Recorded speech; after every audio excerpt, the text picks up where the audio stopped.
Blah blah blah blah blah blah blah blah blah blah blah blah blah.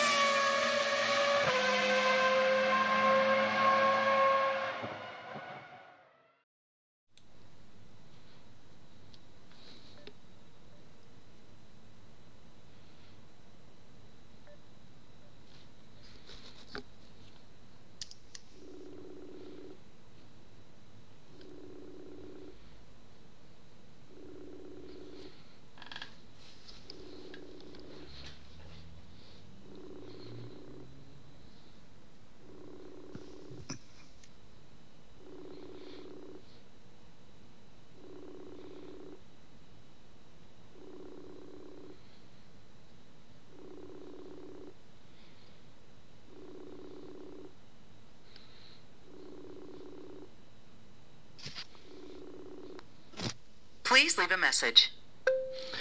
James, where the fuck are you?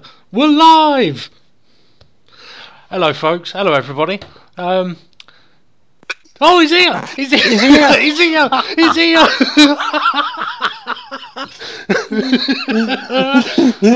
here. James, how are you? Oh, we've just had a right bloody nightmare. Have you? What's that? Because he was asleep. What's that you stuffing in your mouth? After this conversation, Vicky said to me, I right fancy a curry.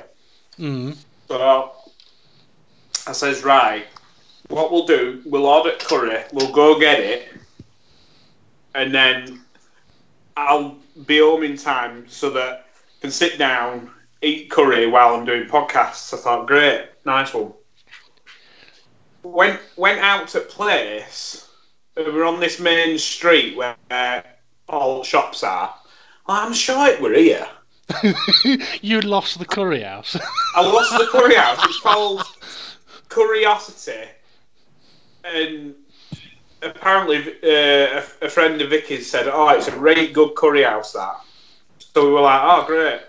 So he turns up, and the website's not changed. So we thought we were ringing Curiosity, and then we got there and I went, I'm sure it were here, but it's a different name. Walks in, it's this bloke, and he went, oh yeah, we've just changed ownership, we've just got it home, and it is dog shit. Oh dear. It's just like watery chicken. It's like what you get from a Chinese rather than an Indian takeaway. Interestingly, I like Chinese curry though, I do, but only if it's done properly. We'll get this right. Put your bets in, guys. Put your bets in, guys. James is definitely going to be shitting himself first. Either that or Vicky is. I won't, double the odds for Vicky. I won't, because only Vicky had a mouthful and she said, I'm not having that. So, wise not risking it. This is it.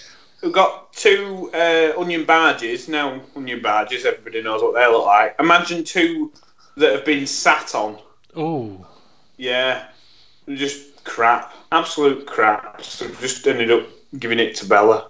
Just the barges, the curry's going in bin. I don't blame you. So yeah, you do realise you're going to be cleaning that up off the kitchen floor. Oh yeah. No. Well, so yeah, I'm just a bit peckish. So I might just need 5 minutes to throw something down my throat. It's all right. Well, at least now we know that you like curry. So if you do come down to mine in a week or so, we can get some curry in that is absolutely phenomenal. It really is good. Like, it's restaurant quality as a takeaway. It's fucking brilliant.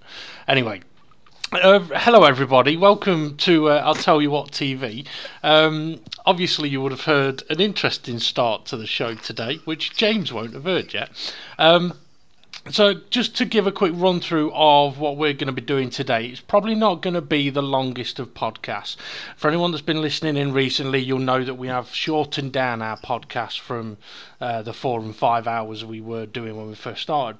But what we're going to be doing today is at some point we're going to have a look at... Hang on. What? That's only because we stopped James talking about Star Wars. That is true.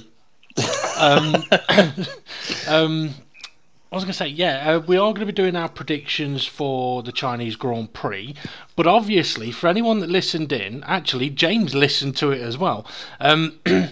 You'll know that James wasn't on the podcast last week, unfortunately, and we'll get the story as to why that was shortly. So we may get to hear James's views about the last race, the Bahrain Grand Prix. But also, I want to mention... at some point as well, I know James and Steve have been talking a lot recently about the Drive to Survive Netflix series about Formula 1. I have now watched it.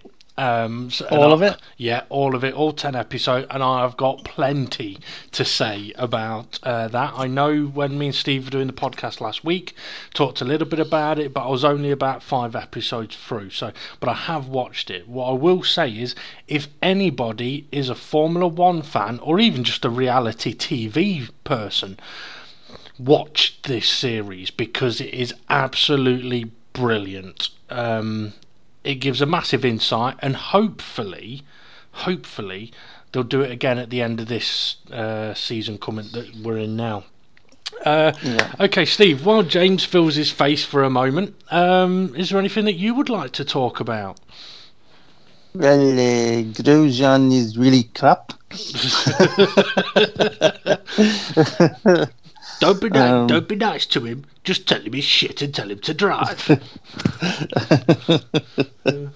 I would have invited Grosjean to the dinner, but he didn't deserve it. Yeah, that did make me laugh. Actually, that is fucking brilliant. So, yeah, obviously Grosjean did that here. Either he is not hungry or he crashed the car so much he did not deserve it. It is absolutely fucking brilliant, that programme.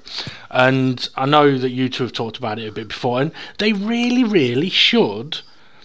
I can understand that they perhaps can't release stuff live because there was a lot of stuff to do with Danny Ricciardo, where as a team or a sponsor you don't want that stuff put in public until it's done and dusted with. But I think one of the biggest takeaways that I got from it was, do you remember how much over the last 2 championships James has been going on about how certain drivers have got no personality? For me, they're not allowed to, are they? Yeah, well, that's the thing. For me, watching this programme, all of a sudden, Marcus Ericsson's actually got a bit of a personality. You'd never see that when he's presented on the TV shows. But in this, you see, actually, you know what? The guy's got a pretty decent sense of humour. But what about the bit with at Renault with Carlos Sainz? And he's like, what would you like me to say about this situation? Yeah. Not like, okay, I know how to deal with it. Yeah. Do you know what I mean? It's always, what do you want me to say? Yeah, well, it's a little bit like, I know with the McLaren documentary that there was a bit in that where Alonso and Van Dorn were sat there with the media guy, and the media guy said, look, I can understand there's a lot of things that you want to say. He was actually talking to Van Dorn first, and he says, this is basically what I want you, this is the message. It's a work in progress, we're looking to the future, we're making steps in the right direction. Alonso comes in and the media guy basically says, okay, Fernando, I just want to let you know what the message is. He goes, oh yeah. And no, he comes in and says, right, Fernando, what is it you want to say if you're in the interviews you're going to be doing today? So, well, I want to tell him how crap the engine is and the car is. And he says, well, what are you going to say? He says, oh, I'm just going to tell him it's a work in progress. So Alonso knows what he's got to say. He doesn't need to be told. But you're right, it is a lot of yeah, okay, we know that this is the truth, but just spiel this instead. Yeah. Or even like with Christian Horner about Danny Ricciardo, and it's like, is Danny Ricciardo going to be staying at Red Bull? It's like, yeah, well, as far as we're concerned, yes, we want him to stay, blah, blah, blah, blah, blah. But just before that, you'd heard, like, Christian Horner saying to the media girl, so what did Ricciardo say in his interview?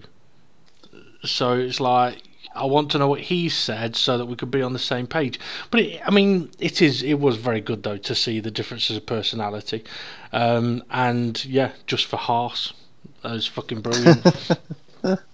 Yeah, it is well worth watching, and it is available on certain websites. You don't have to have Netflix. No, that is very, very true. Okay, what should we start off with, or what should we talk about? You know what? Drew is listening in. He sent about 50 messages already. Let's have a quick look. Hello, let's see if we can answer some. I don't know if he's put any questions. Let's see. So apparently, the true 2019 F1 season kicks off in China because it's a normal fucking track without it being at night or weird Melbourne. To be honest, Drew, Bahrain was fucking brilliant. Really was a brilliant race. Yeah. His next 3 messages were like beeped out, and then I think he's commenting about James. I was having a sheet. Mr. Snap says, is James my father? Drew says yes, and then Snap says, clearly not. James came back. That's a bit dark, that is. I thought it was a Star Wars joke in there. Is he my father? Yeah. Drew is actually did say he absolutely did enjoy the Bahrain Grand Prix, saying the new regulations have definitely helped. You know what I found interesting as well with the documentary, right? And I remember at the end of the last championship, I actually had Drew messaging me saying, what do you think about the new regulations with the wings and blah, blah, blah? And I was like, well, I think it'll look a lot better. I'm not a fan of these narrow, high rear wings. And he was like, oh, well, I'm not sure. I don't like the look of them. But seeing the cars as they are now, it's not until you actually look back at the previous cars and look at the rear wings and see just how narrow they were. Like, they were so far in between the rear wheels. I mean, they were only about 1.5 foot, 2 foot fucking wide. Whereas now, at least they are, about 5 foot wide? Yeah. Well, not quite 5 foot, but I know what you mean. Oh, Drew says he's working out while listening to the podcast. I'm glad you put working out and not knocking one out. Let's see, Carlos Sainz. I can't stand that guy. Why not, Drew? I think Carlos Sainz is alright. Yeah, I think he deserves to be in Formula 1, more than some drivers anyway. Yeah. He does say as well that he loves the new guy, Lando Norris, and to be fair, he definitely has got a personality. And I wasn't sure about whether he was going to be good enough or not, but to be fair, what he's done in the first 2 races and what I saw on this Netflix documentary, he is a very good driver. He has got his head screwed on. I'll tell you what about Lando Norris. I actually watched him in a race with you, Dave, and we didn't even realise it. Did we? Yeah, he was in Formula 4 at Donington about 4 years ago when we would have been there. And I remember now thinking back to the guy that won one of the feature races. Not feature races, but the support races, was Norris. And at the time, I just knew the name as Norris. But it would have been Lando Norris in Formula 4. Fair enough. Obviously, as well, there's been a few disputes going off in Stephen Ray's Racing League chat group about whether, I forgot, Jennifer Lopez is attractive or not. I'm sure that argument will continue.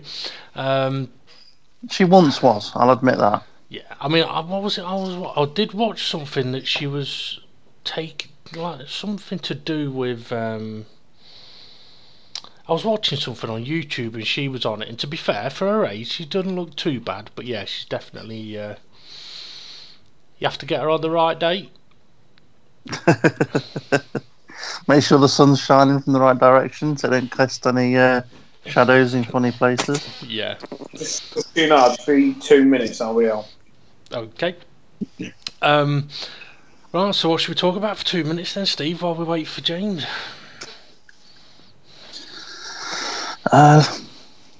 What's James going to want to talk about? Because we'll get that out of the way while he's not here. You know, something a bit random, right? We are an unofficial F1 podcast, but obviously while waiting for James, something a little bit random. Is it right that Idris Elba has been confirmed as the next James Bond? Why not? Well, no, I'm asking if you know if he is or if he hasn't or he hasn't, if he has or hasn't, because I'm pretty sure I saw yesterday that he might have been.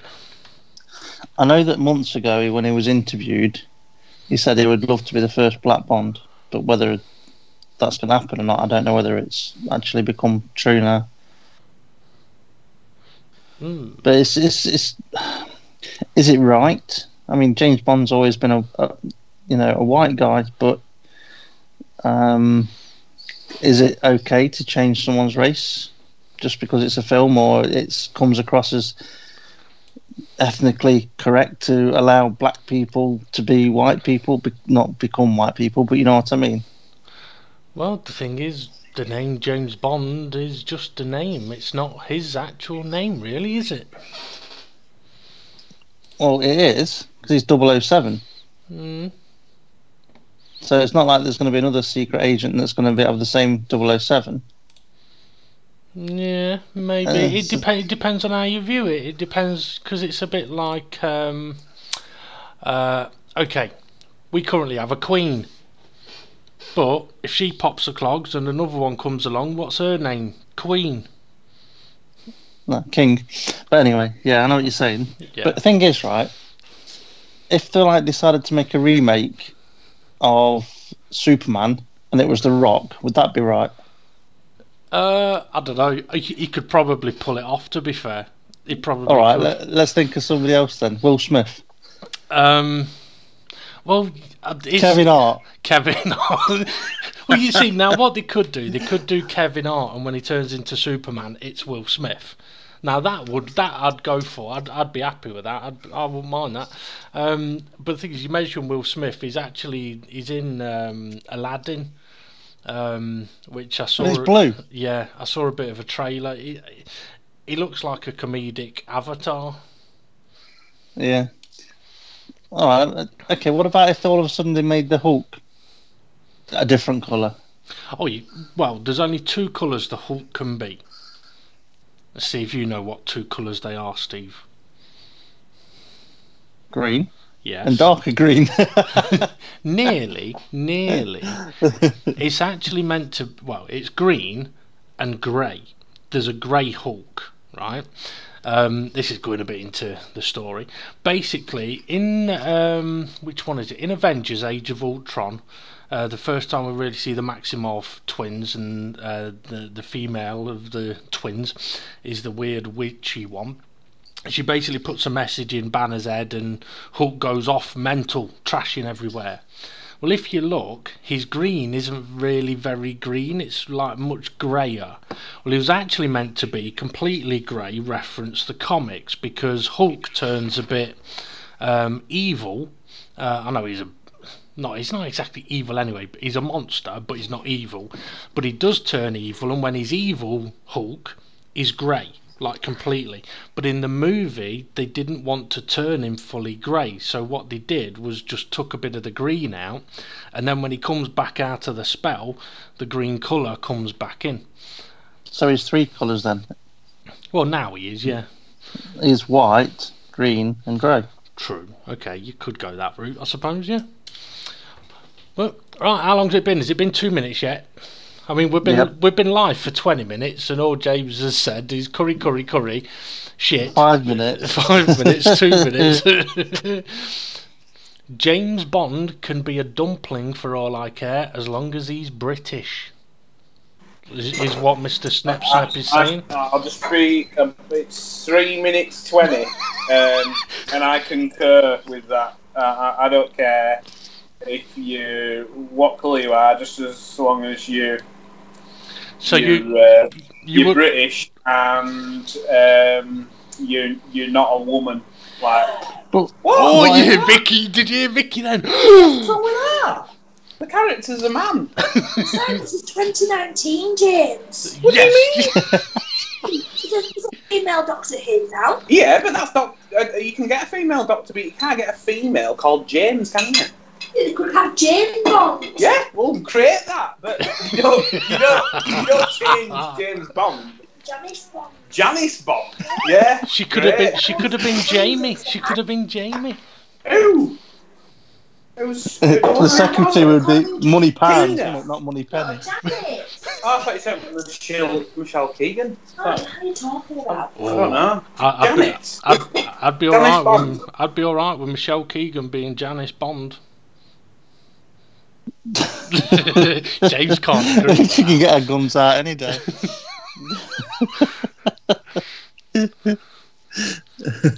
I was saying nothing. I had a nice conversation. James is muted now because he's realised that everyone can hear Vicky.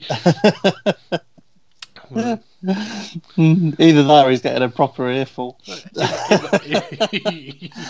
He might be. Nah. I mean, Vicky's kind of right, but at the same time... Steve, sorry I cut you off, Dave. I literally had my mouth full of juice and nearly spat it all over the kitchen. I thought you were going to say spat it all over Vicky. So I was going to say, so you wouldn't be a fan then, James, of Robert Downey Jr. doing an English version of Bond then? Yeah, but I wouldn't mind it, but he'd have to play a Brit, so you might as well get a Brit. I'm not saying you can't get an American or an Australian. I mean, we had bloody George Lazenby. He couldn't act the top of it. But as long as they do a British accent and the character stays British, that's all that matters. Have you ever seen the Sherlock Holmes with Downey Jr. as Sherlock Holmes? I didn't partake in them, no. To be fair, he nailed it. All right. Yeah. Well, he's a bit old though now, isn't he? Yeah, he is a bit, yeah. And everyone sees him as Iron Man. I mean, you can't be James Bond with the odd gadget if you... Well, Mind you, I thought that Henry Cavill who played Superman was confirmed as the next Bond. I don't know. This is what I was asking. I mean, Henry Cavill would kind of fit the bill, I suppose. Because I'm pretty sure he's quit being Superman in order to be the next James Bond. Oh. Yeah. Anyway, I'll just be 2 minutes. Yeah, 2 minutes turned into 3 minutes 20 turned into 2 minutes. Well, seeing as we're here, you know what? We've got a few people listening in. One of the features of us doing our predictions about the races is that we've already got 4 that we'll make a prediction on, but 2 are not yet decided. So if you're listening to this and you have any suggestions of something that we could have to make a prediction on for the Chinese Grand Prix, then feel free to message it in the YouTube chat. It could be anything from most overtakes, but please don't go for that one because it means we have to count the fuckers. But yeah, it could be anything. Who pits? Oh, Drew says John Cena is the new Bond. Interestingly, right, John Cena is working towards getting more and more into the movie scene, right? And I actually watched Terminator Genesis again yesterday. And it did make me think, it's like, okay, when they show a Terminator that is the younger version of Arnie, who would they use for the body? And then I actually thought to myself, I was like, you know what, Cena has got the body to be Terminator's body. He has. What was his real name? John Cena's? Oh, yeah. Oh. I do remember it. Well, I know it because I mentioned it. Oh, Dick Hammerbush. That's it. Yeah. So if you don't know who John Cena is, you should YouTube John Cena funny moments because there's one where he plays being a boss or like a counsellor, and he's fucking hilarious. It's just like a comedy skit. He's fucking brilliant. My name's Hammerbush. Dick Hammerbush. I think that was on one of the Like, you know, sometimes they get celebrities and they get them to look at things that people have Googled about them. So things like, is John Cena's real name? Or like stuff like that. So anyway, which did actually confuse me, because one of them, Evangeline Lilly, was on it with the guy who plays Ant-Man, and one of the questions was, is Evangeline Lilly in Lord of the Rings, or in the Lord of the Rings? And she said no, and I was like, I'm fucking sure you are, because I know I've cracked a few off to you looking like an elf. But then I realised she isn't in Lord of the Rings, she's in the Hobbit movies, not Lord of the Rings, see? So technically she was right. Okay. Mr. Snep asking what the current 4 are. Okay, the current 4 predictions that we make are who's going to get pole position, who is going to win the race, who is going to be the podium 3, and if we get the right drivers in the wrong order, it's a point for each driver. If we get a driver in the right position, it's 2 points for that driver, and if we get all 3 right, it works out 6 points for getting the whole podium correct. The next one is first to crash out, so that's the 4 that we do on a regular basis. Steve's leading the way on the predictions by a fucking country mile at the moment, but that could all change with the slightly new point system. So yeah, if you have any suggestions of something to make a prediction on, it could be it could be pretty much anything. To will there be rain, or will there be a virtual safety car? Will there be a safety car? Yeah. How many laps will there be behind a safety car? Yeah. How many times will Grosjean moan? Yeah, who'll be the first to pit for a scheduled pit stop? I'm trying to think of something that we've done in the past. Who will gain the most positions? How many times will David Croft say, I tell you what? That was so fucking hard to count, that fucker was. I'm trying to think, what else? There's been a fair few different ones that we've done, but yeah. I mean, let's have a. I tell you, I can have a look at what we did on the last one, if we can find the file.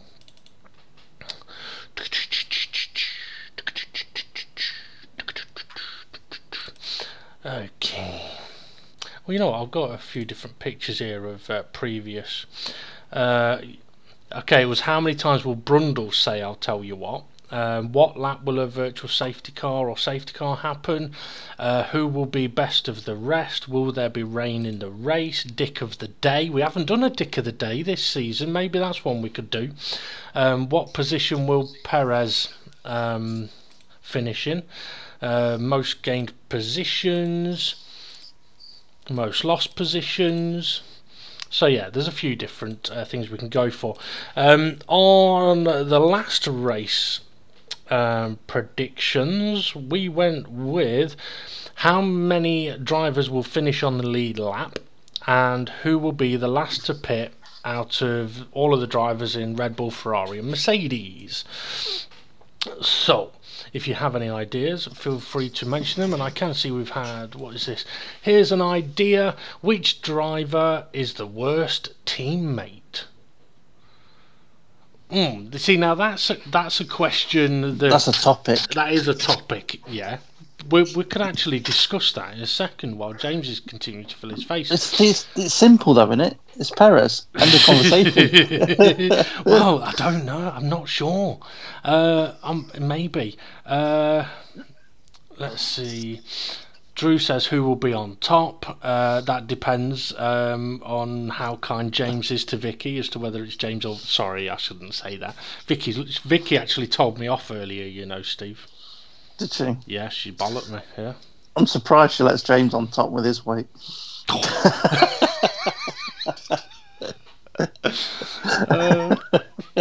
How many laps before Verstappen crashes again? Well, it's interesting that Drew says that, right? Because did Verstappen crash in Bahrain? He had a little coming together with Carlos Sainz, but at China last season, if you remember, he did wipe out Vettel. Yep. but his teammate did win the race. So which driver is the worst teammate? You know, I know who my answer to that would be, and that would be the worst teammate is Sebastian Vettel. Because if you're Charles Leclerc or even Kimi Raikkonen, the team is all guided towards Vettel, who once again in Bahrain cracked under pressure. I'd love though to have Vettel as my teammate because you're just so easy to show him up. Yeah. Because he just cracks under any kind of pressure, and he showed that at Red Bull with Ricciardo as teammate. Maybe that's why they got rid of the grid girls. Is because they were putting Vettel under pressure, and seeing as the go-karting kids, he doesn't worry about them.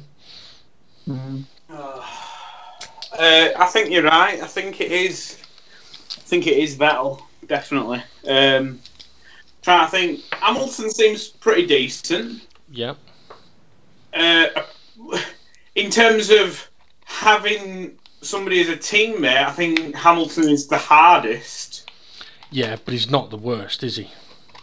Not the worst. Ooh, but if you were multi 21 to go up against somebody, you probably wouldn't want Lewis Hamilton as your teammate because I mean, look at how much stress Bottas has been put through, and he's not a shabby driver. No, but he's just because his teammates with Lewis Hamilton, he's been made to look a bit shabby sometimes. Yeah.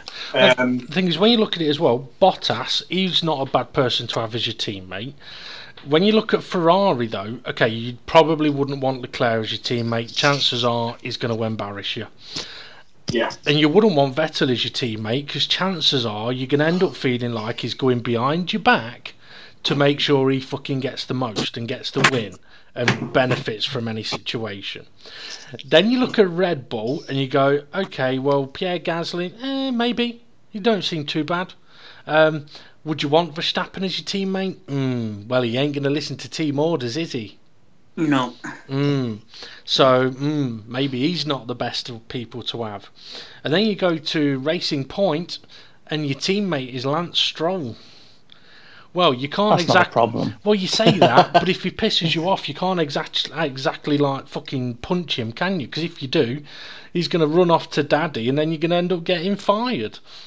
Yeah, that's kind of why in a way, I like the fact that it wasn't Ocon that was left there. It was Perez. Perez is now. He's always said in the past, "Oh, it's my team, my team, my team." Can't say Sorry, anymore, this ain't your fucking team. Yeah.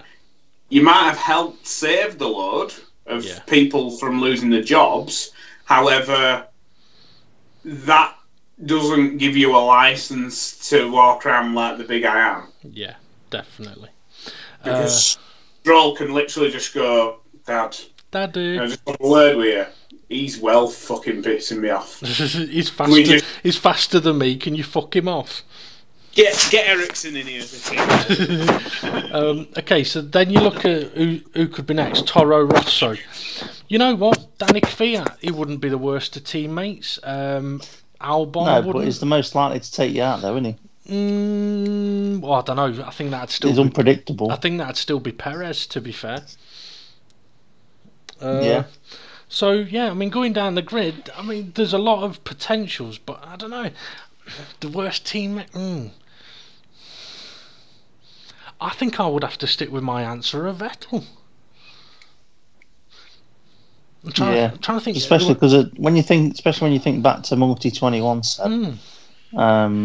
completely disrespecting team orders. I mean, I'm trying to think who else has done something knobbish like that. I mean, Verstappen kind of did, didn't he, when he was in Toro Rosso? But it's one of those things where if you do it, there's people that go, well, he didn't listen to team orders, that's not very good. And others that go, well, he was in the right, he was faster, he wanted to go past. Yeah, but I'm racing for me and nothing else. I don't give a fuck what you say. When you look back at Formula 1 over the years, there's always been a situation where a faster driver has been told, not to overtake the guy in front, the teammate, for one reason or another. Yeah. You know, Damon Hill won for Jordan, and Ralph Schumacher wanted to overtake him because he was faster, and they said no. Bring it home. If I remember rightly as well, there was a Malaysia with Rosberg and Hamilton where Rosberg was faster. I think it was it was when Braun was still there, so it was before they were sort of championship winners, and Rosberg was told to stay behind, and he was faster on the day. So there's plenty of those situations. I'm trying to think who else has done anything particularly dickish like that. Perez. And that, the others are not really. I actually, if for example we went back in time one year, I would have said Perez is the worst teammate to have because he kind of had a bit of influence over Ocon. Like, I bring in the sponsors and you bring fuck all. So suck on that. You know what I mean? Whereas this year Perez can't be as cocky. But yeah, I think from this year, Vettel's probably the worst teammate to have. But still, I've got to hand it to him. I were expecting him to throw in his dummy at Pram after racing Bahrain, and he actually held it together quite well, even though he'd been completely humiliated as the team leader. Well, I mean, well, you weren't here last week, James, to talk about Bahrain. But one of the things that I mentioned was whether in Bahrain, Ferrari did basically say, right, Charles, we're turning your engine up this weekend, absolutely go for it, let's see when it goes bang. And with Vettel saying, right, we're not going to turn your engine up, but your strategy, you should still have a chance of winning.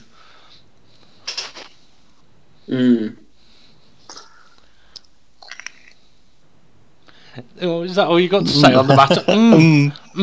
Well, it's like I was saying that I'd heard that in Australia they opened up too much radiator ducting and created too much drag for the Ferrari, and that's why it was off the pace. So they obviously wanted to take go back on that for Bahrain, close off some of the ducting to make it more streamlined. But they might have only done that with Leclerc's car to see whether it would manage the Grand Prix or not. But obviously, that's why it would have been quicker as well. But interestingly, the fault with Leclerc's car was apparently a short circuit. But was that due to temperature, though? Possibly. Maybe. Okay, James, are you with us properly, or are you still feeding? No, I'm here. Okay, right then, James, you got an hour and 20 minutes. Talk about Bahrain. Right, well, they headed down to turn one. You can't remember now, can you? I can't remember what happened. Well, okay, I'll ask you a question. Leclerc went down to third. Leclerc got a bad start, didn't he? Yeah, he got a bit of a poor one. Went down the field and then came back through and just pissed over everybody. And then, unfortunately, pop goes the weasel. And, I were a bit annoyed. But at the same time, that, unfortunately, is the cruel hard luck of having a car that's clearly right on the edge. But when they get that completely working, that's going to be formidable, even for Mercedes. Yeah. So Mercedes knew in testing that they were, up against it. But now, I think it's. I personally, if I were Charles Leclerc, I wouldn't be disheartened because I'd be thinking to myself, you know what? If Ferrari get this reliability together, I can fucking run away with this. Well, the thing is, though, he doesn't need to run away with it. All he needs to do is beat Vettel, and he's done his job. Yeah. Yes, but at the same time, if this is a season where Mercedes are not going to be on it, you got to go for it. Oh yeah. You got to for Ferrari or Red Bull. This may be your one chance in the last 5 or 6. Here's a question for you, though, James. Right after Australia, both me and you. Oh, James is. We've lost James. We've lost James. Fucking hell. Part-timer. I know. We didn't miss him last week, did we? So, James, what did you think of Bahrain?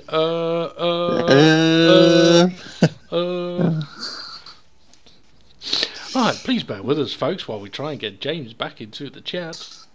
I'll send him another call just in case. Yeah. I am thinking with the predictions, though, we might have to reintroduce Dick of the Day. It's been a while since we've done a Dick it might of be the an Day. idea. Yeah. So we will still need. Oh, let's see, Mr. Snaps saying. Interestingly, the last few laps, nobody managed to take fastest lap from Leclerc. Now, I know that you did mention about that, didn't you, Steve? Yeah. Hello. Hey, hello. Hello. Hello.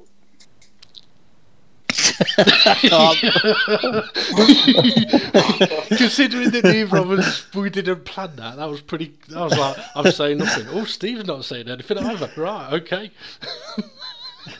Hello. Oh, you can't do it back to us now, James. No, what?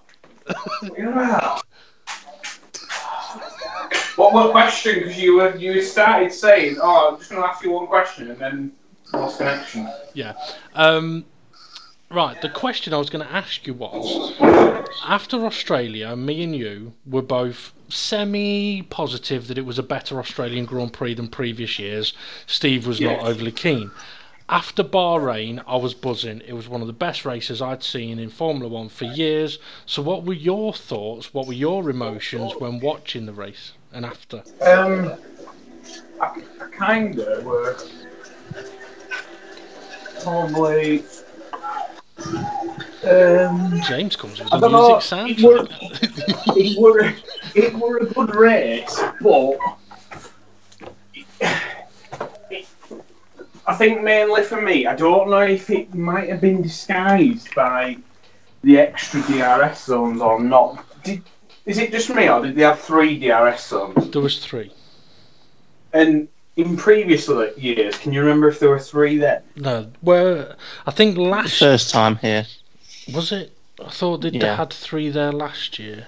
No, we were saying that we were hoping that they would, but they didn't, and we said, why not? Yeah. Right.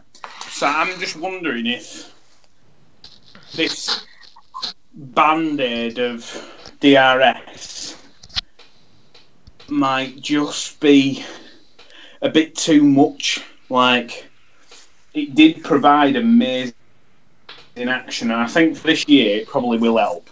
Yeah. But if you were to completely take... I'd love to see a rerun of the race, but no DRS. Yeah. Then you'd be able to really tell how good the cars are at following. Yeah. Yeah. I think... I'm just going to say, I think they are getting to that stage now where it's like, do you know what? I'll wait for the DRS before I try and overtake. Yeah. And I don't want that. I want to see somebody try and overtake. Yeah. Anyway. Because they can, because they're quicker, not because they've got DRS. I mean, one of the things that we said last week about the second DRS zone in Bahrain was that when it came to people making overtakes on that straight, they weren't getting ahead before the corner, they were getting alongside into the corner. So they still had to actually physically do the overtake. So for me, okay, DRS, I'd rather not have it, but if we are going to have it, then it should only be to get alongside a car, not to just breeze past. And maybe, I don't know whether they could do this in Formula 1, but maybe what they should do, where there's longer straights or whatever, maybe they should change it to, okay, if you're 1 second behind a car, yes, you get DRS, but as soon as you are next to a car, you lose the DRS. Yeah. Well, that's what we've talked about before, where once you get alongside the car you're trying to overtake, the DRS automatically shuts. So you've still got to get your braking right. Yeah. So you're pretty much equal on downforce into the braking zone. I did see a couple of times that annoyed me, where, because there were only one activation, that out of turn 3. Out of turn 3, people who'd already overtaken were then breezing off, and I was just kind of like, oh no, but that you're depriving action there, because that's not what it was for. Yeah, you're depriving action because the car behind had set up to do a switchback, but unfortunately they couldn't, because even though they'd got a better run through turn 1, 2, and 3, and if there was no DRS there, they'd have probably gone side by side towards turn 4. They couldn't go side by side because the car that was now in front still had DRS. I think you're just being a miserable cunt. I thought it was a brilliant race. No, it was a brilliant race. I'm not just saying it because, I'm being a grumpy ass.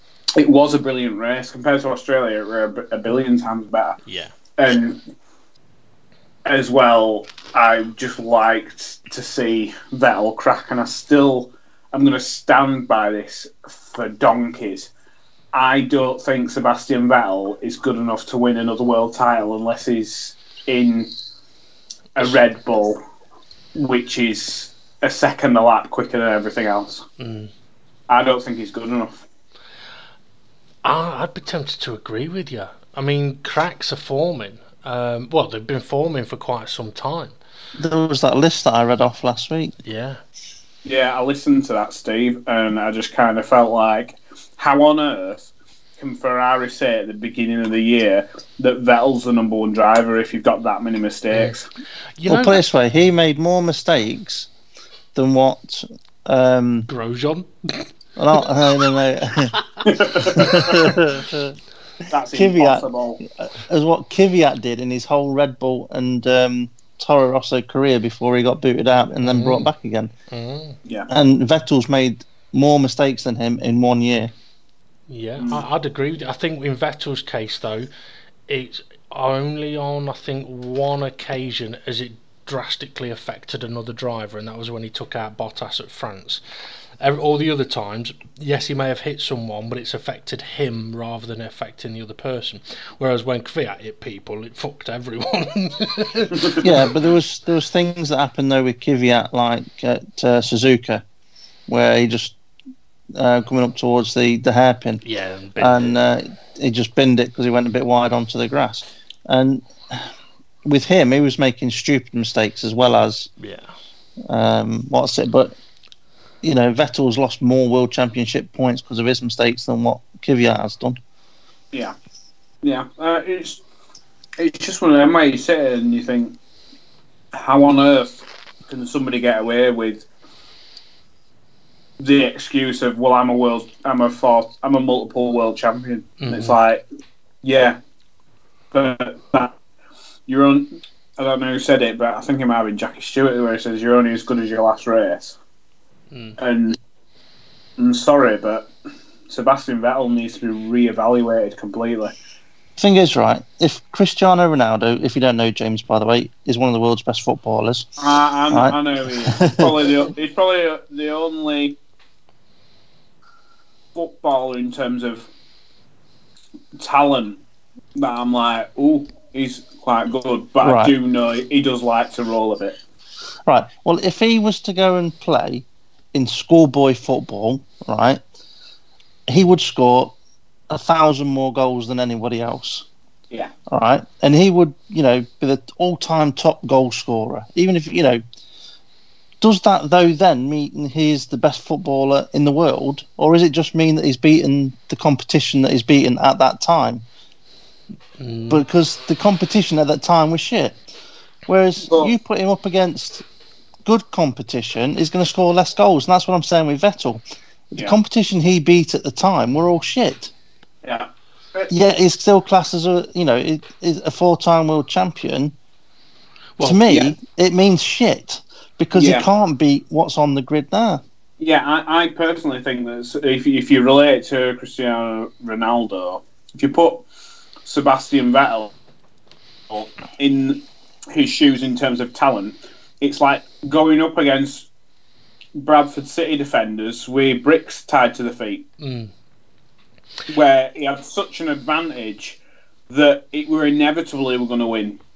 And Webber, no offence to him, in 2010 he really did put up a good fight, and unfortunately after 2010 he were either the Pirelli tyres or something. He just did not agree with him, and he was not able to perform at the same level. And I personally believe it's probably from going all your life driving in a certain way and then being told, no, what you want to do is, in order to have more grip, you've got to literally plant your foot and just hope it's going to do it. Yeah.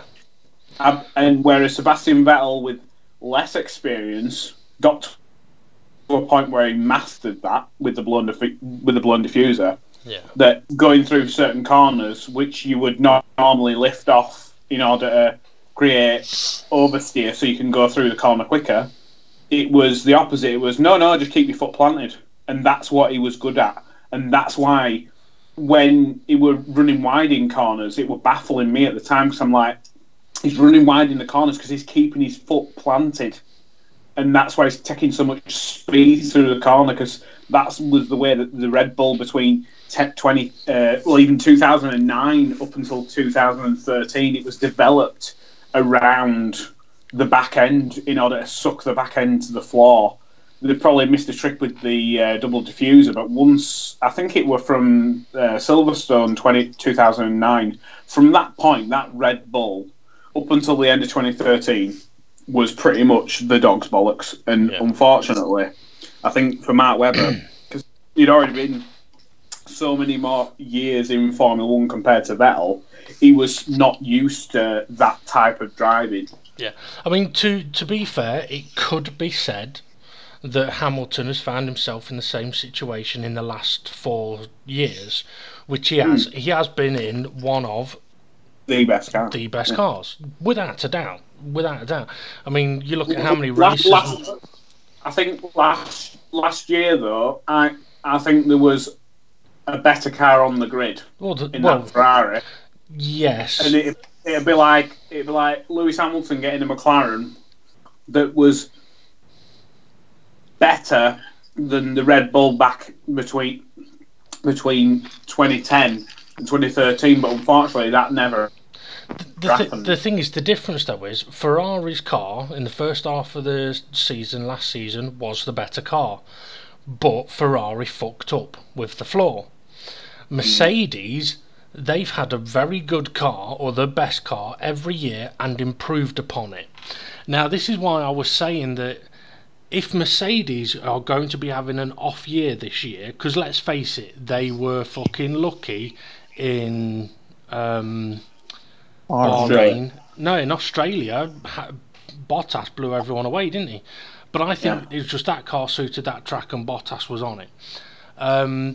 Bahrain, they were lucky to get a 1-2 because they were looking at a 2-4, if I remember rightly, or even a 2-3. I mean, they were very, very lucky to get a 1-2 there. But if this is a year that Mercedes are going to struggle, then they are going to improve throughout the course of the year. So Ferrari simply cannot afford to have their car take a step back. Because if they do similar to what they did last year and fuck something up with a floor, and it takes them 4 races to realise it, the championship's gone. You can't afford to do that against Mercedes, because if you're lucky, Mercedes drivers may have 1 retirement due to reliability. They may have another retirement due to a crash, right? And that's looking on just the last 2 seasons. Because Hamilton, was it last year, no retirements? The year before, I think it was only 1, or something like that. It's not many. He's had one mechanical failure in 3 years. Yeah. 2016, he had loads of failures, which is why Nico Rosberg built up such a good lead. Yeah. Now, interestingly, I mean, China is one of those tracks as well where last year the Red Bull was phenomenally strong, but got lucky with the safety car caused by. It was caused by the Toro Rossos crashing into each other, I think. So they got lucky, and that's how Ricciardo was able to come through and win. Although, to be fair, Ricciardo came through to win because he was capable of making fucking overtakes when others couldn't. But I wouldn't be surprised if the Red Bull chassis is good again in China with a better engine, which it almost appears like the Honda is now, because I've actually heard as well that I think the Honda engine is now within 10 brake horse of the Mercedes. Yeah. Which, given the amount of brake horse they're running, that's not a lot to be missing. Whereas the Renault, how many... Well, it's funny you say that though, but I'm sure both the Renaults in the McLaren, and that McLaren, up until the contacts with Carlos Sainz and Max Verstappen, the McLaren looked to be the quicker of the two between the Red Bull and the McLaren. I think they were a bit skinnier on wings, though. To be fair, that's why they had a better straight line speed. But I mean, to be fair, in Bahrain, both McLarens did look good, and it'd be interesting to see what they can do in China. I've got to say, for McLaren, I was worrying this year, thinking to myself, they've gone to Renault. Renault are going to be utter dog shit, and they're going to regret leaving Honda. But I personally think it's good for Red Bull because it's something different. Yeah. But I think it's good for McLaren because it's something different as well. Even though might not be the greatest, they should have never left Mercedes-Benz. Yeah. And there's a Mercedes-Benz going wasted in fucking Williams. Oh yeah. I mean, I'd love to see a Mercedes engine back in the McLaren. I'd fucking love it. Well, do you think that McLaren, if they'd have stayed with Mercedes engines, they'd have had another championship by now? No.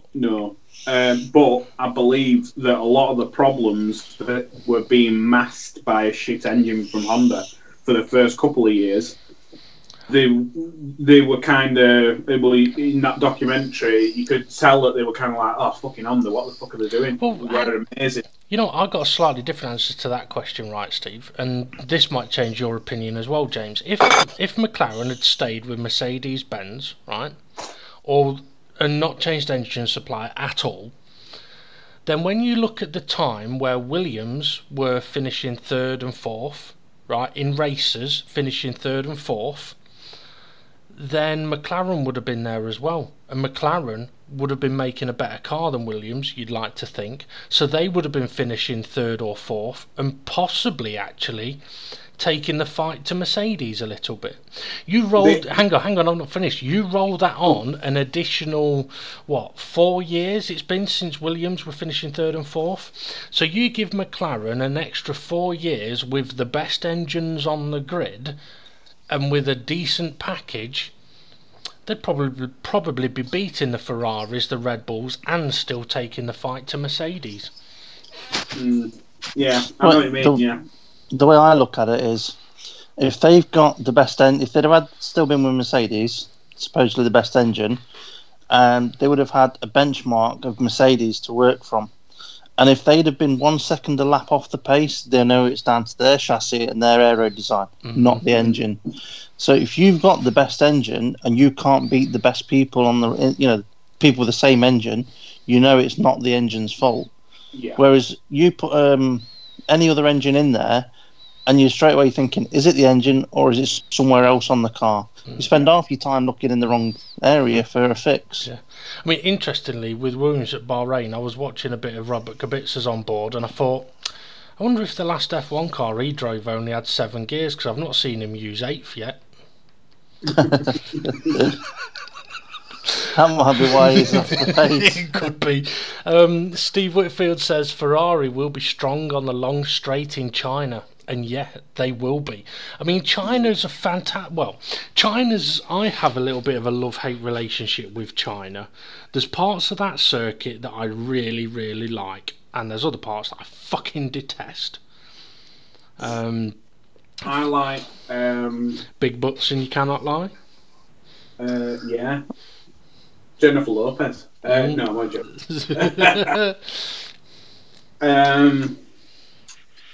Yeah, my specific favourite part of China is probably not turn 1. You're thinking turn 6, aren't you? The hairpin downhill into the hairpin, yeah, and then the 2 downhill fast corners afterwards. Yeah. Maybe not so much the 2 fast corners afterwards. Maybe just that hairpin. But I do. I like as well. Probably just both hairpins. They're really, maybe the corners before set up for good overtakes. I like the last corner. You just throw it in and hope you don't cut the corner or run wide. That's one where I'm kind of like, oh, come on. You could have thought something a bit better than 90 degrees. Left-hander, not a right one. Yeah, you don't want to turn right there. But also, I want to say, though, what a stupid fucking pit entry. Oh, yeah. Yeah.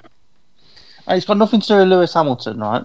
But the space there for them to have made a pit entry suitable. But why did you have to have a 90-degree fucking left turn?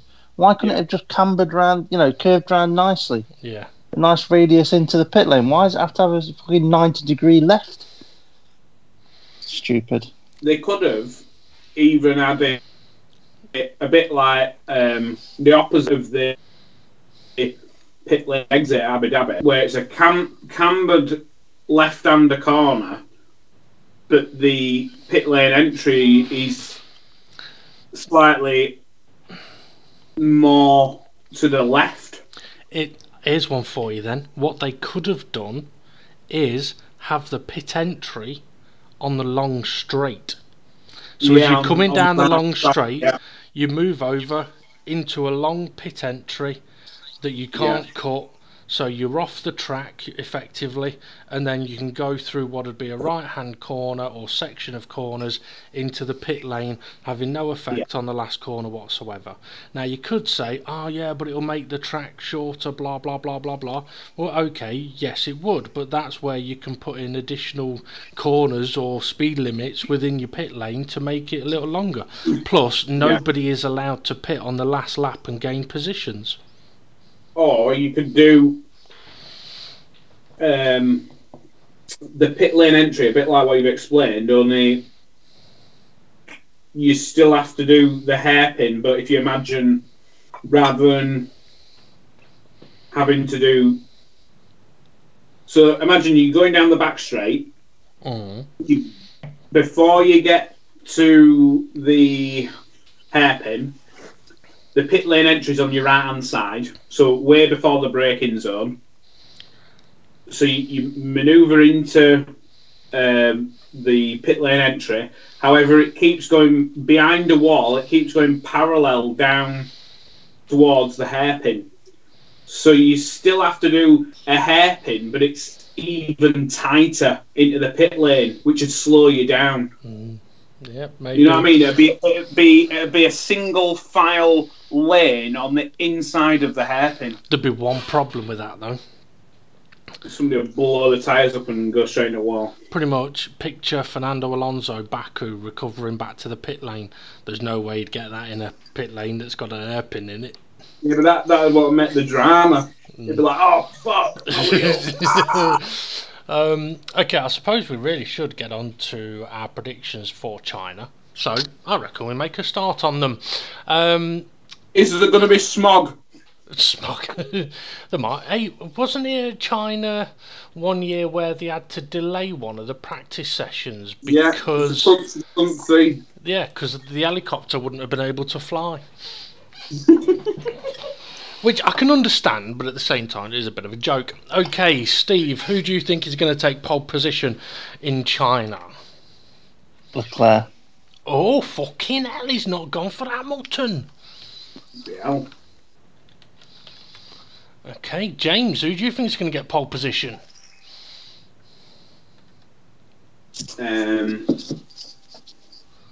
Hamilton.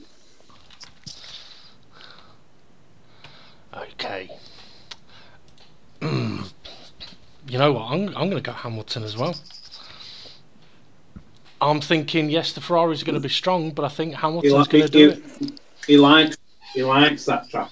He does. Excuse you. I'm not excusing. That's not me. If you do a fourth one, you will have to wipe. Okay, Steve, who's going to take the win? Hamilton. Okay, James, who is going to take the win?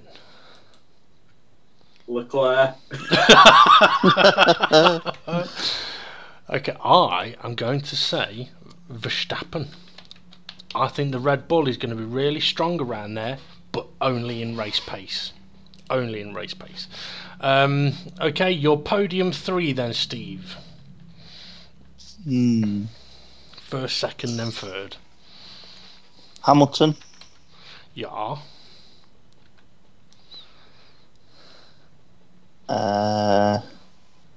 Verstappen. Leclerc.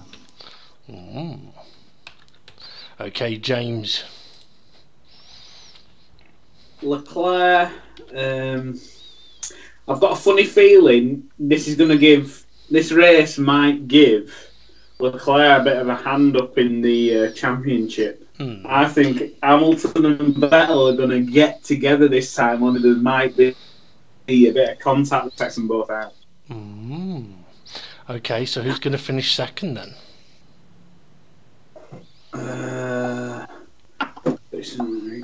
I'll say Bottas second.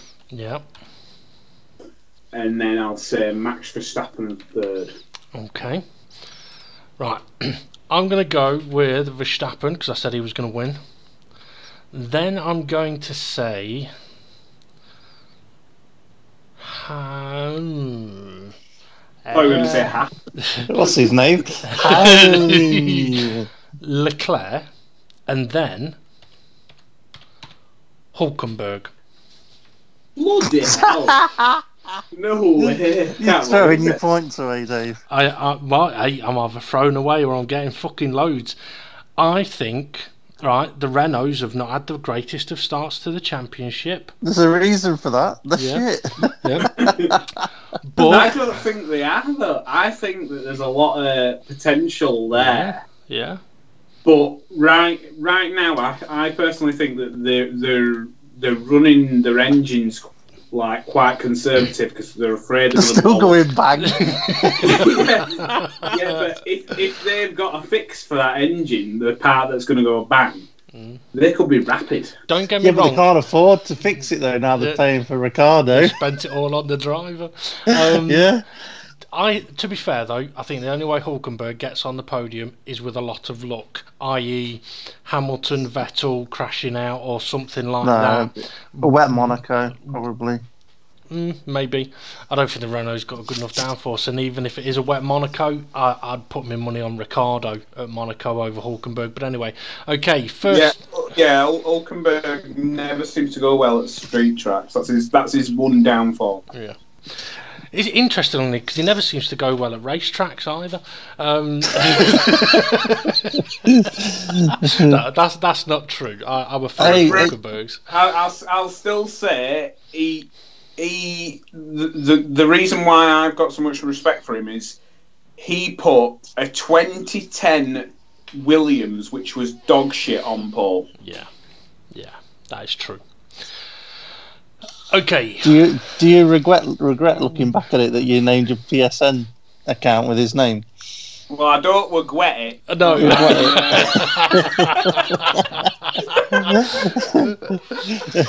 We're gonna have to get that into commentary, James, now, aren't we? Oh, I think he's gonna regret that move. Sorry, Steve. It's all right. An alcoholic. Vicky always says that I'm a knobhead because whenever she does something wrong with like a speech, I always pick her up on it, and she's like, "You bastard." Yeah. Well, that's what we do, innit? You have to.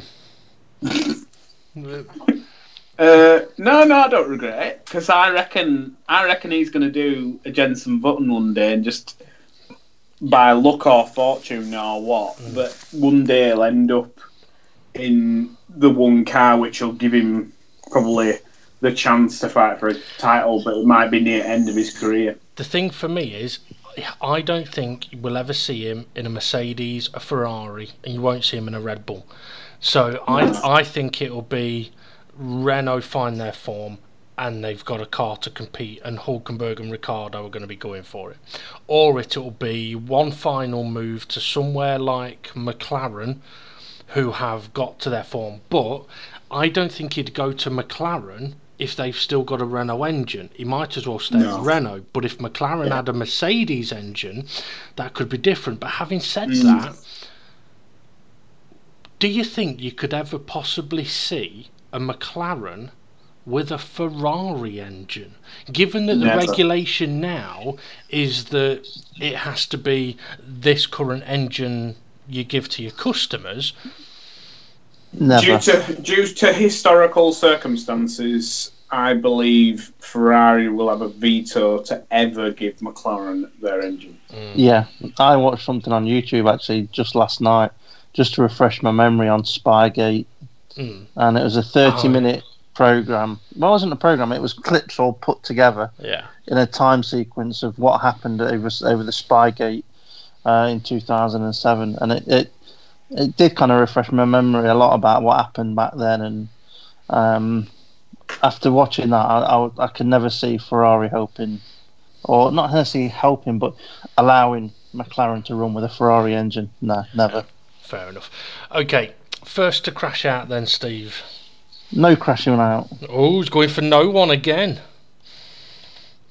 Okay. James. Take it off mute, James. Can't hear you.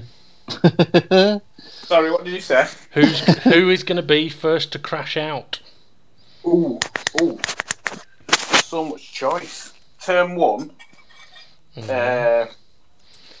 Understeering, not a lot of grip. Who's in a shit car? I'll say Kubica. Oh, he ain't going to be close enough to anyone. He's going to be pushing too hard and going, oh shit, who's developed this front wing? And then they'll be like, Claire. He'll be alright at turn 1 though, because that's a left-hander. He can turn left. It's when he gets to the right-hander. Yeah, but he might turn left into turn 1. I just want to mention. I just want to say, Steve just said first corner he'll be alright though because it's a left-hander. It's not. It's a long and longer right-hander. No, but what I meant is, what you meant? Left hand. What I meant is his left hand. Right. Okay. Will be going over the top of the wheel, and that's his strong hand. So that's it. Yeah. Okay. I wonder how he's got cracking one off with the other hand. Okay, I'm going to go... Feels like someone else is doing it, obviously. So I shouldn't make jokes like that. But, okay, who am I going to pick for first to crash out? Oh, I know. Yeah. Okay, I've got a choice between 2 here. He's one of them, but I'm actually thinking it's going to be the other one. Stroll. Perez. It's going to be Perez. That's what I'm going for. Okay. First additional prediction. We're going to reintroduce, and James wasn't here when we mentioned it earlier. We are going to reintroduce James, Dick of the Day. Oh, yes. Perez. Right, so James is going for Perez. Steve, who are you going for? Verstappen. Ooh. Now, just a reminder to everybody, with Dick of the Day, obviously, it's not an award that's given by anyone affiliated to Formula 1. Basically, us 3 have to sit here on the podcast after the race and decide between us who was the Dick of the Day. I hope that's not a fart, James. Or is that you, Steve, opening something? Not me. It's a sticky toffee pudding. All right. Who am I going to go for? You know what? I'm going to go with Vettel. I think he's going to throw a wobbly. He ain't going to finish the race. He's going to end up crashing. You remember a couple of years ago at China when Danny Ricciardo and Max Verstappen were showing everybody you can overtake at turn 6, and it took Vettel about 50 laps to realise it. I think he's going to remember that it can be done there, and he's going to try it when it won't work, and he's going to end up fucking up big time. So there we go. Right, okay, we have one more prediction to do. I'm just going to give it. Let's have a look at the YouTube chat. Let's see.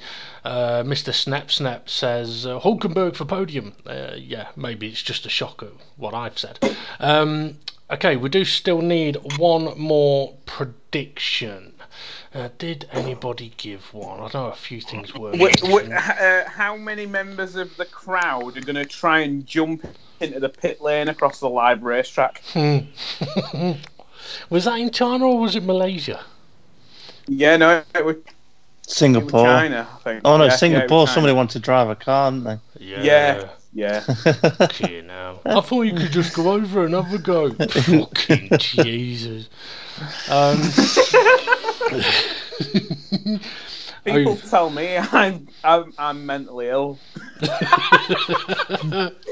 I'm looking like Einstein compared to some people. Hey, no, you're not, because you're not allowed to think, James. Remember that. You're not allowed to think. I cannot think. Yeah. Don't make me think. Yeah. Okay. Having said that, we need to think of a final prediction. Okay, come on. What have we got, guys? Come on, let's think of something. What can we do a prediction on for the Chinese Grand Prix? How many safety cars? Boring. Tis a bit of a boring one, maybe. How many pit stops for the winning strategy? One. What about pick a driver from mid-pack and we have to try and predict his finishing position? Well, so we all pick the same person. Yeah. Okay, I know. We've talked a lot recently. We've been bigging up Lando Norris a bit, so how about him? Where will Norris finish? Yeah, okay. Yeah. 7th. Oh, so Steve's going. Now, is this closest or spot on? Spot on. Gotta be spot on. Okay, James. DNF. I was gonna say that, you fucker. Right. Okay. Okay, you say DNF. No, I'll pick a number. Go on then, pick a number. I'm not gonna go DNF. It seems to have decent air on that one. I'll go. Vehicle reversing. This microwave is cooking. Hey, James, I got told yesterday I sound like Boise when I go, evening, gentlemen. What, mate? What was that? It was almost as bad as my Ayrton Senna impression. Oh my God! Yeah, have you heard? Steve, have you heard Dave's Ayrton Senna impression? He sounds like Hitler on crack. I'm not doing it. Steiser! Go for the gap! If you no longer go for the gap, you're no longer a racing driver. You will be exterminated. I don't know why he's like Chinese Hitler, but anyway. Sorry to any Chinese Germans out there. Where's he going to finish? 9th. Okay, so James going 9th. Okay, you know what? I'm going to go with... You know what? I think it's going to be a really fucked up race. 4th. Fucking hell, so we're going to end up with him 4th and Hulkenberg 3rd. Yeah. 2 Renaults right up there. Yeah. Hey, you never know. I could end up with mega points here. I could also end up with Good. 1. You're taking my stance, which I normally do, which is a crazy race. Yeah. Okay, just a reminder of what the scores are on the predictions at the moment. Steve has 11, James and me both have 5. Just want to give a quick reminder about some season predictions that we did before the season got started. Steve, with a solo prediction, said that Russell will be announced to Mercedes mid-season. Might still happen. Let's see. First to lose their seat, Steve said it'd be Lando Norris, and to be fair, I said the same thing. What a pair of fucking knobheads. He's looking fairly safe at the minute. He is. Yeah, Carlos Sainz really needs a good performance. 2 races on bounce that have just gone a bit. Nah. Yeah. I think he's probably, unfortunately, the move with Verstappen. He was probably just remembering too much about the animosity between the pair of them at Toro Rosso. So that kind of probably fueled into, I'm going to squeeze him towards the apex, and it just didn't work. Yeah, I just kind of think Carlos Sainz is an absolutely fantastic driver, but unfortunately he's just not had luck on his side in the first 2 races. I think it will turn around though. I think it will. I mean, when you look at it as well, okay, you look at when Hulkenberg went from, where was it? He went Williams, Force India, Sauber, Force India, or what? He moved around a lot. And Sainz has kind of had that situation. Obviously, he was at Toro Rosso, probably should have gone to Red Bull, but was bypassed, and then gets loaned out, and then moves, and so he's not been able to settle into a team anywhere. And having watched that Netflix documentary and seeing what was going on for him, it's like it's kind of like, okay, there's Danny Ricciardo's coming here. Does that mean I'm gone then, or what? He's not been able to go, right, okay, I'm a Renault driver, my contract's for 2 years, let's settle into this.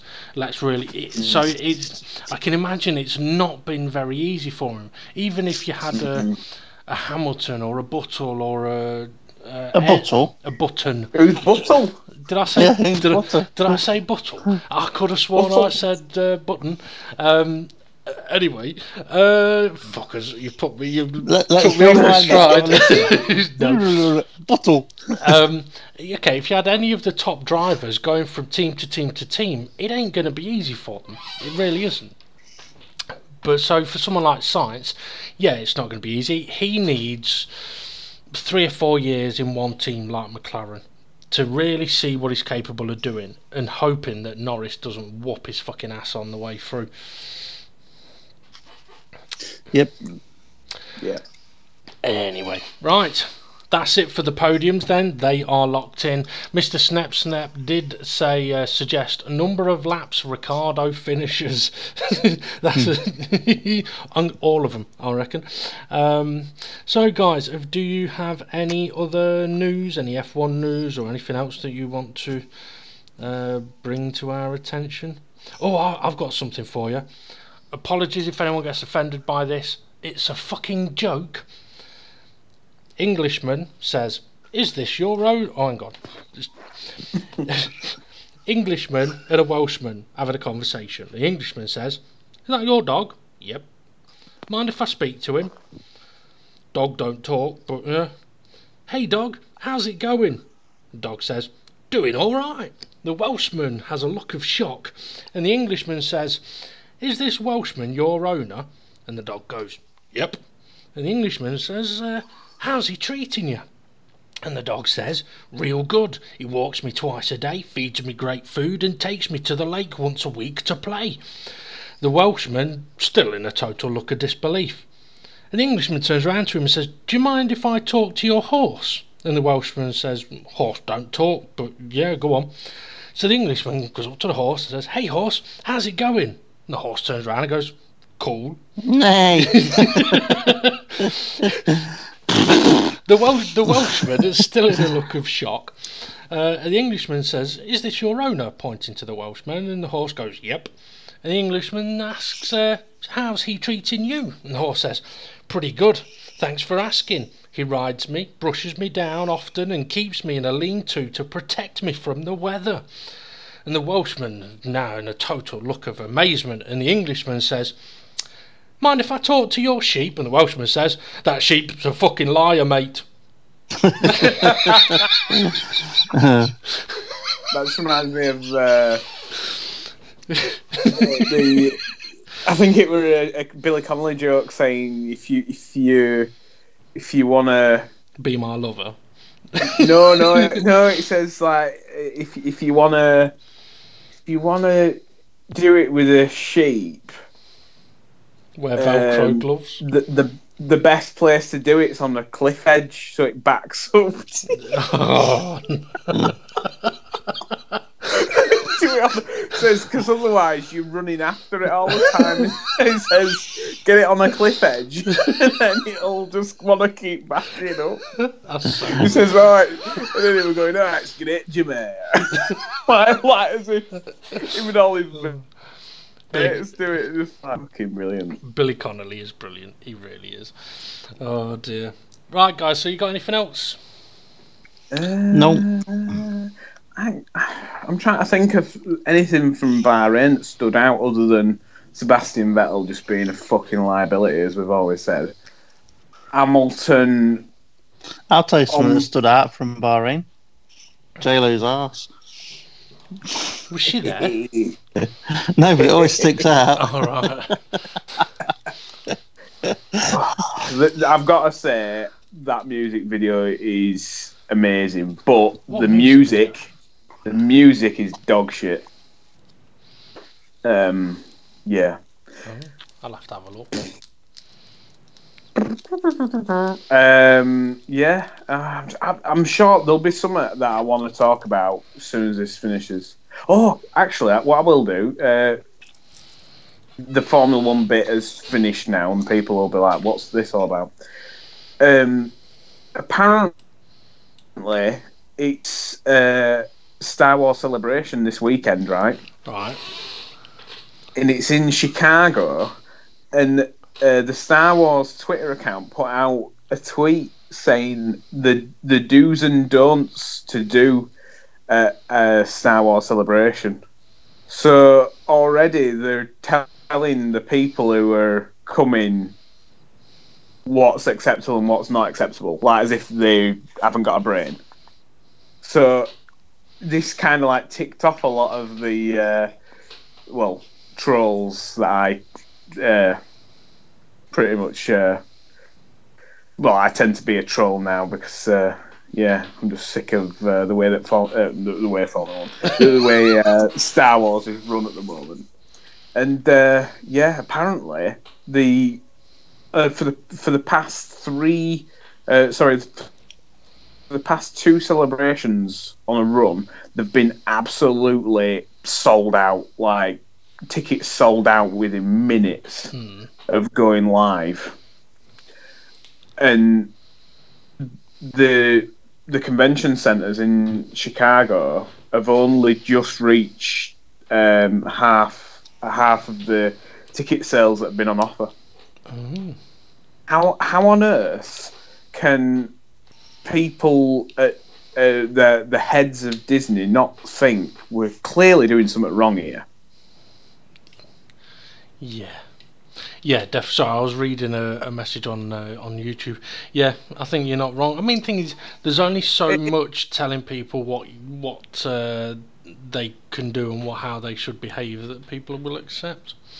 But it's like if Formula 1 got to a point where there was like I mean, it is kind of happening that there is a reduction in viewership because people are not wanting to pay for a subscription. However, if it got to a point where it was worrying that like 20 years ago on BBC they had 20 times the viewership of what they've got now. Yeah.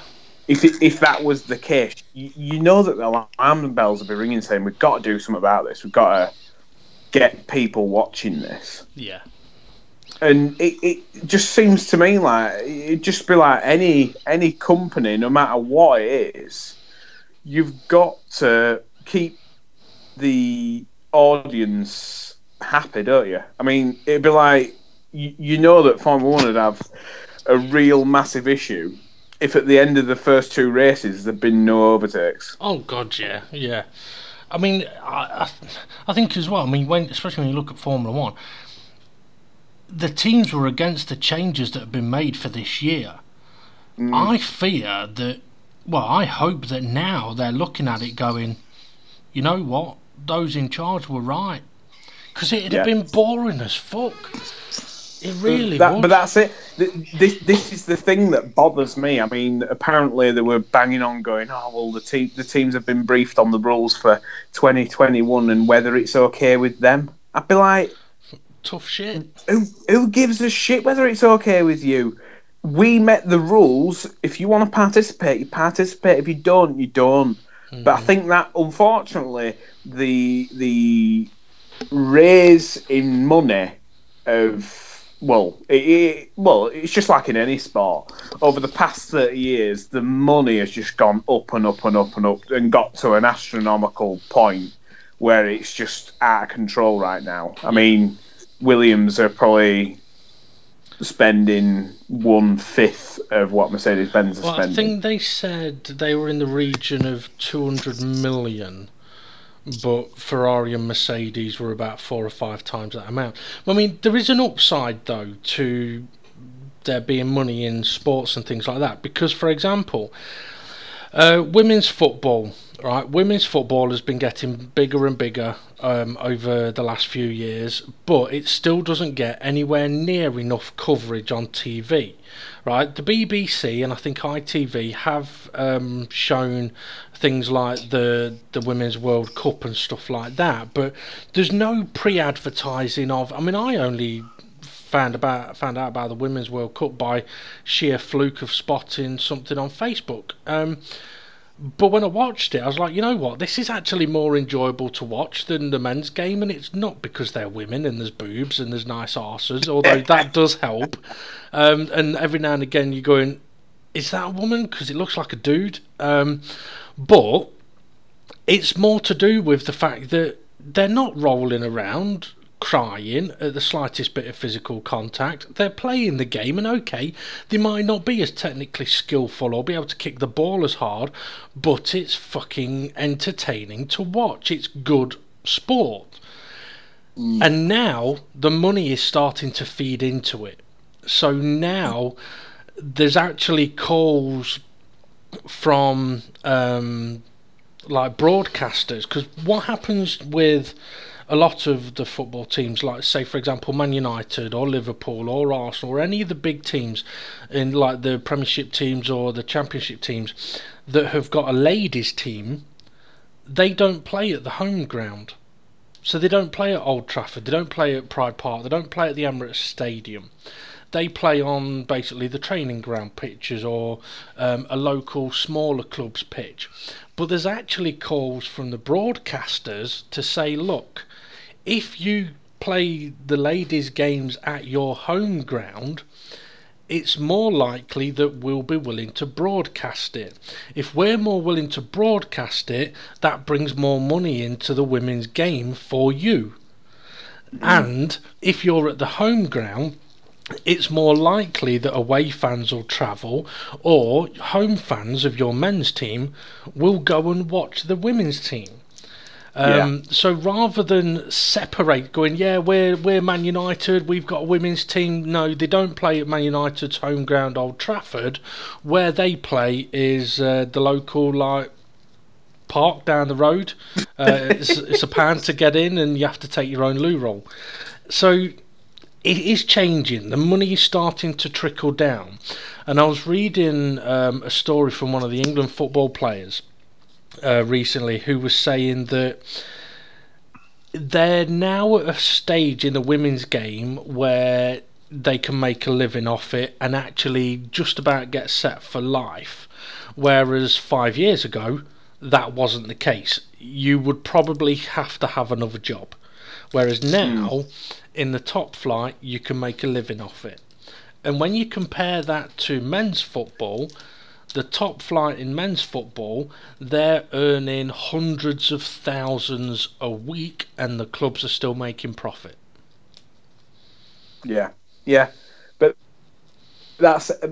another thing that I was just thinking about then, we talked about this a little bit the other day when we were off air, but we were on about, in order to make it more entertaining, not only on the track, but what we found from them Netflix documentaries is when you can hear what people are saying. Yeah. And I think maybe a bit more communication between, like, for example, when a penalty's been given, it showed, I think it was like 3 or 4 people in a room, and they make all the decisions regarding to penalties and stuff. The VAR room, yeah.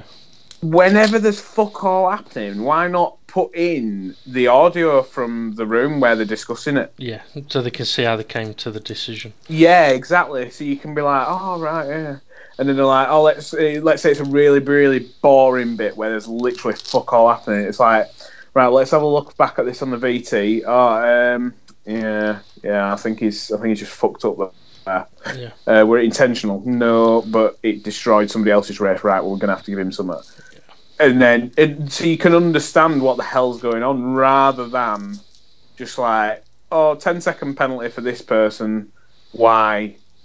Incident. And then, because, I mean, it's only like when you listen to like rugby league, you can listen to what the ref's saying, and if somebody's kicking off about it, you get more of what's going on, whereas with football, you don't get that. Yeah. And that's kind of like missing, where like you can only just do a bit of lip reading. Yeah, I mean, it's like even in American football, I actually like the fact that in American football, when the refs have to make a decision, the head ref comes onto the microphone, waving his arms about, going, penalty, 5 yards against so-and-so, number what's his face, for intentional foul. It's like, all right, okay, fair enough. Everyone knows what it's for now. Exactly. I think in a way that there's a lot of other sports that you could probably look at and go, they do that really well. Let's try and implement that. My biggest gripe with Formula One stewarding, though, is it's a bit like what you were just saying, but if there's an incident and you see it's an incident and you think, well, that's clearly his fault, but then it comes up saying no further action taken or no further action necessary. Yeah, why? But it's like, well, hang on a minute.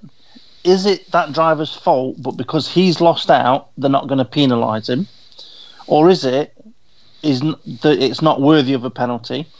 Or is it that the other guy was at fault, but he's worse off, so that's why there's no penalty for such and such? It's like no explanation to why. It's just no penalty. Yeah. It's just and it would be better if it just had a little bit of an explanation to it. I mean, it's a little bit like, okay, you look at last year at China when Verstappen chucked it up the inside of Vettel.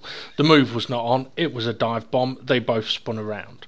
Now that, you look at it, and let's say, for example, if Vettel had not been spun around and carried on, but Verstappen had spun around, it would come up on the screen, incident between car 5, car 3, under investigation, or 33, whichever fucking number he is, under investigation. Then a few minutes later it would say no further action.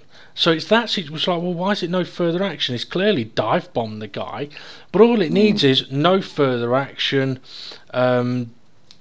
This current. Yeah, or more of a no further action because Verstappen fucked himself, effectively, but in a nicer way. That's what it needs. It's like, yes, it's his fault, and had it affected Vettel more, it would have been a penalty. So I don't know if Verstappen actually got a penalty in that situation. I think he might have done. He should have done. But anyway. As well, like in situations where it's safety car, that could be really interesting to see what's going on inside race control. If you just get like you get like team radio pop up, you just go race control radio, and you could have like a little screen in the bottom corner where you got like, well, I'm going to say Charlie White, but you won't now, where you got a couple of race directors sat there. mulling over whether they're going to go for one more lap because there's a bit more debris on the track than anticipated, or can they bring the safety car in this lap and then they go, right, push the button, and then it'll be like safety car in this lap. So it's a bit, so you can get a bit more of, because we've just heard more involvement, isn't it? Yeah. You just want more. That's it. You just want a bit more involvement. It's quite. I don't know. What I think you'd eventually want is to be able to go, well, do I want to sit and listen to commentary, or do I want to turn it off and I'm going to get information which will allow me not to have commentary but to still fully understand exactly what's going on. The guy that's replacing Charlie Whiting as race director is Michael Massey. I don't know how much of Charlie Whiting's jobs he is going to be able to cover in total, but I know he is the new race. Michael Massey. Oh, I thought it sounded like an adult performer. You pervert. Well, there was something I was going to actually ask you, James, and I've forgotten what it bloody was. That was it. Before you joined us on the podcast earlier, while you're sorting your food out, one of the things I said to Steve was talking about the Netflix series. One of the things I took away from it was that quite a few of the drivers who we'd talked about previously as having no personality on that showed they've got a personality. Did you find the same thing? Yeah, you were on about Ericsson, weren't you? Yeah, I did. Well, that's it. I mean, you just get too much. I feel like all we get is the corporate side, and you get no reality. And it's like if you get the free-to-air version, you get the corporate bullshit. But if you're paying for a subscription, you should get unlimited access. Listen to what's actually being said, because I think unfortunately the sponsors would go, "Oh well, we don't want stuff to look bad on us." But no offence, controversy is always good, as Bernie Ecclestone used to say. Oh yeah, I mean, bad news is bad news is still news. Shit about you than not talking about you at all. Yeah, definitely. Right, okay, I think it's about time to bring this evening's podcast to an end. So, sorry, I was reading a message. Drew saying, "Shirt, sorry, I'm back. Hopefully you meant shit. Either that or you're working out topless." But yeah.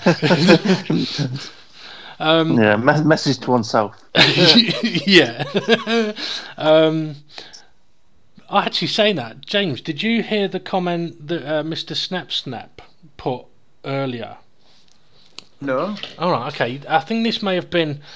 This was before. I think it may have been just before you joined. Right, Mr. Snap put, "Is James my father?"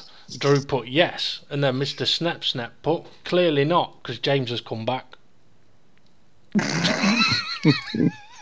I think, unfortunately, Mr. Snap is. It might be a cry for help for all we know. It might be. You can always call the Samaritans. They're always willing to listen. All I'll say is, I'm only 29, so I might look older in the picture. So unless you're. He's trying to do the maths now. Yeah, I try to work out when I lost my virginity. If you're 14 or below, then you'll be right. And if you're 14 or above, I'm definitely not your dad, mate. You hope. Okay, right, time to bring this to an end. Chinese Grand Prix this coming weekend, and we'll see how we get on with our predictions, and we'll all be able to celebrate Hulkenberg getting on the podium for the first time in his career, hopefully.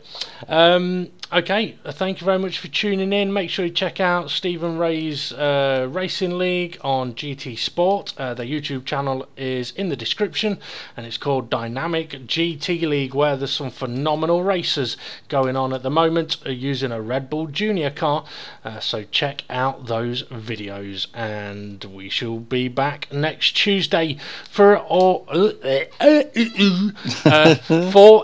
review of the Chinese Grand Prix. So make sure you join us for that. Have a good one, folks, and we'll see you all again soon. Bye. Blah blah blah blah blah blah blah blah blah blah blah blah blah blah.